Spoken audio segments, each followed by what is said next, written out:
comic is Zach Smith's co-host on the podcast, It's Comedy, Baby.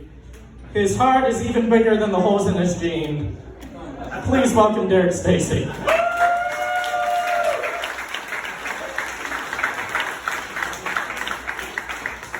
As Nathan said, I am Derek Stacy, and do not fuck me. Do not. Easy access, but don't do it. No, I'm pretty sure I'm the youngest comic here tonight by like at least 9 years. I'm 21. I graduated. Someone say, "Oh my God." Would you prefer me to be like 42? Sorry, I'm 42. Hey, my fucking time, Justin. No, but I graduated high school pretty recently, and I took like an AP politics class in high school. And so here's the one thing about taking like a political class in an Appalachian high school. Don't look like me and act like me. You know, don't do that.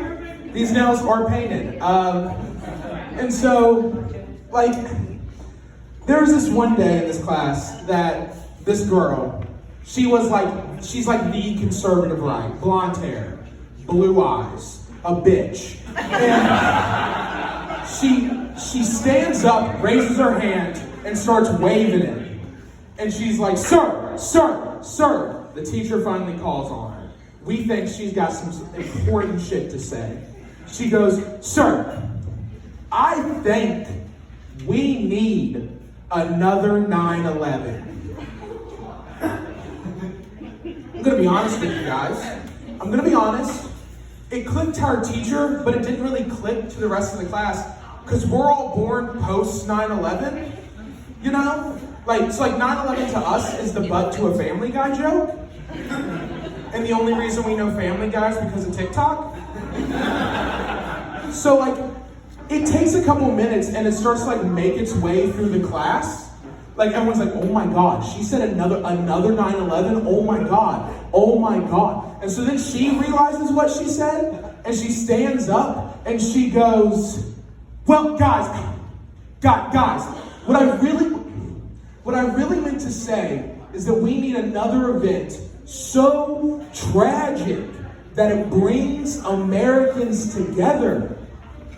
So I stood up and I said, "Hey, how about we stick to the Winter Olympics?" You know, 9/11 never brought me and my mom together, but curling, I'm up at 6 a.m. for that shit. So like, another thing about that class is it was like riddled with white supremacists. And white supremacists love to like give you the pitch if you're white. And they're always like, they walk up to you and they're like, "Hey, you're white." That's all they ever got for you.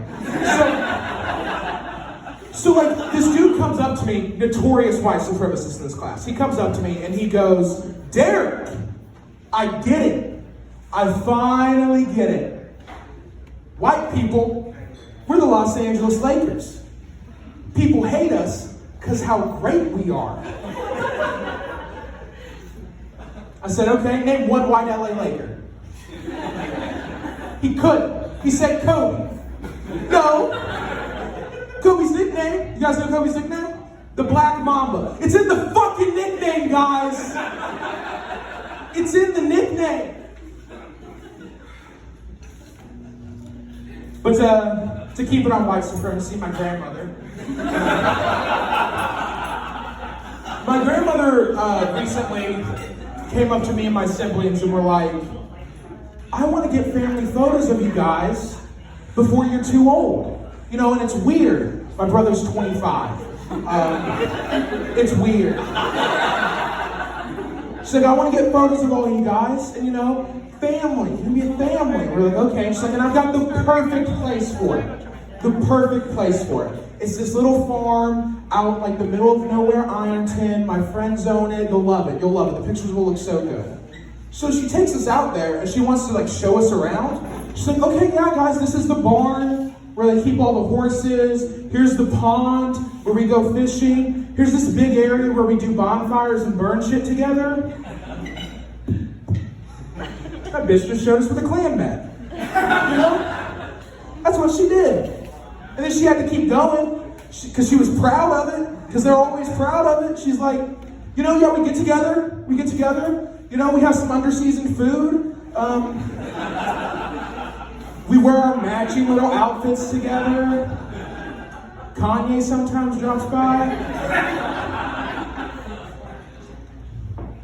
No, so I grew up in Appalachia. I'm guessing most of you guys grew up in Appalachia.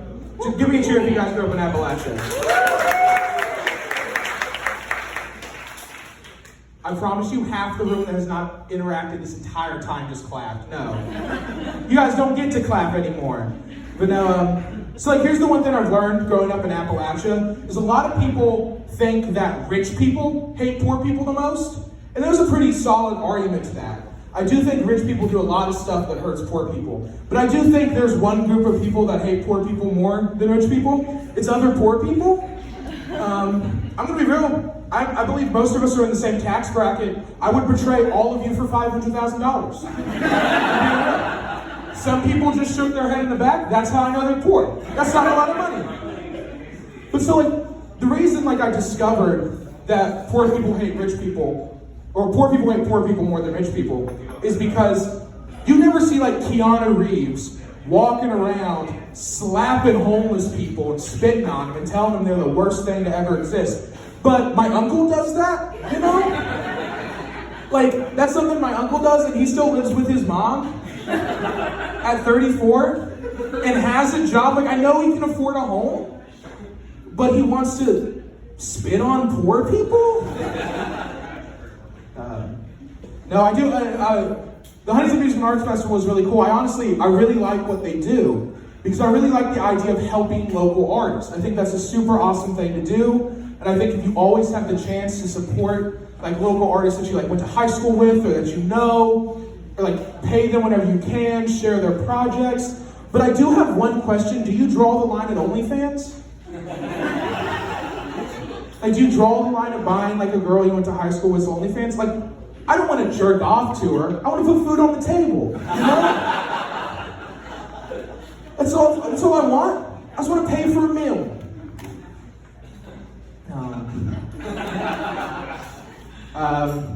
Does anyone here have Snapchat? Woo. Okay, you raised your hand to the bar. How old are you with Snapchat? Yes. 27. 27? Okay, you're riding the line. You're a little too old, but I'll allow it. Because like my understanding is like, if you were over the age of 25 and had Snapchat, you were like selling drugs. So that's why I was confused when a little notification popped up and said, Mom from Contacts has added you on Snapchat. I was like, this bitch is selling her Vicodin and not to me? The fuck? That's wild. I took care of you after that surgery. I want the fucking pills. But she did. She added me and I added her back. And it's maybe the worst decision I've ever made in my life. Because my mom only uses Snapchat now to talk to me. That's the only form of, like, I have texted her on iMessage and she's responded on Snapchat. So like, I don't know what my mom thinks I'm texting her about, but her initial reaction is always, I don't need this to be seen in 24 hours. Like, so, I talk to her on there because that's the only way she talks to me, and that leads to the main problem. Is that there's these things called a best friends list. And the people you talk to the most are on this best friends list. So my mom's always somewhere on it. But the issue is there's always one person above her on the list, and it's whoever I'm sending a dick pic to at that moment. So like, it's really awkward when you go to send the dick pic. And here's a little thing about Snapchat. They have these things called Bitmojis, which are little avatars that look like the people. So I'm about to send this dick pic and my mom is just staring at me as I'm about to hit send. And then in that moment, guys, rethink your life. Your mom's staring at you, you just took a picture of your penis, you don't know what to do, and then you realize, why did I add my mom back on Snapchat? Because this is a problem I go through often. This is like a almost daily occurrence that I think about why I still interact with my mom. And the reason I truly think about the reason I interact with my mom is because when I was about to go into high school, she caught me watching porn. And she didn't like that shit, guys. I'm gonna be honest. She didn't. She walked into my room, and I'm honestly really lucky she walked in when she did, and not like 2 minutes later, because I hadn't quite picked the porn yet. And I'm not saying I like incest porn, but like, I don't know how many of you watch porn. Incest porn's not good because it's incest. It's because it's the most visually appealing video. Like, I don't want 720p on a camcorder. I want 4K HD. Like, you don't get that unless they happen to be calling each other stepbro and stepsis, which is also kind of off-putting. Like, they have names. You can just use names. But, so, she takes my phone and she drags me into her room and she calls my dad home from work. My dad works an hour away. She doesn't tell him anything. So my dad, I hear an hour. I sit in my mom's room with her, and we say nothing to each other. I hear my dad from this side of the house burst in, throwing the door open, sprint across the house, burst into their room. What is going on? And my mom goes, well, Derek was watching porn. And my dad's like worried, and then he goes, oh. She didn't like that, guys. And he realizes, so he like gets in my face and he goes, Derek, those women could be mothers. And I was like, I don't know, they look pretty tight to me, Dad. But, and then he goes, Derek, what if that was your sister? And I'm like, she's the child, you fucking freak. You disgusting pervert.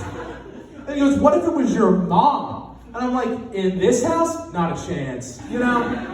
That's Pornhub Productions. We could live somewhere way nicer.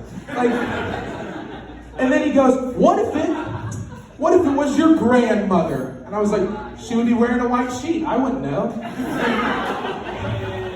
And so he's done at this point. He takes a step back. And this is when my mom comes in. She swoops in like she sees it. She knows it's her time. And she goes, Derek, your brother's girlfriend still goes to that high school. So I'll go around and I'll have her tell all the kids that go to that school that you watch porn, that you're a porn watcher. And I was like, oh no, Mom. I'll be known as the kid who watches porn. So shocking. And then she's like, okay, I'll tell her it was gay porn. I was like, oh, okay, wait a second. Please don't do that, Mom. I'd be fucked. I'd be so fucked if you told the truth, you know? Thank you guys, you all have been amazing.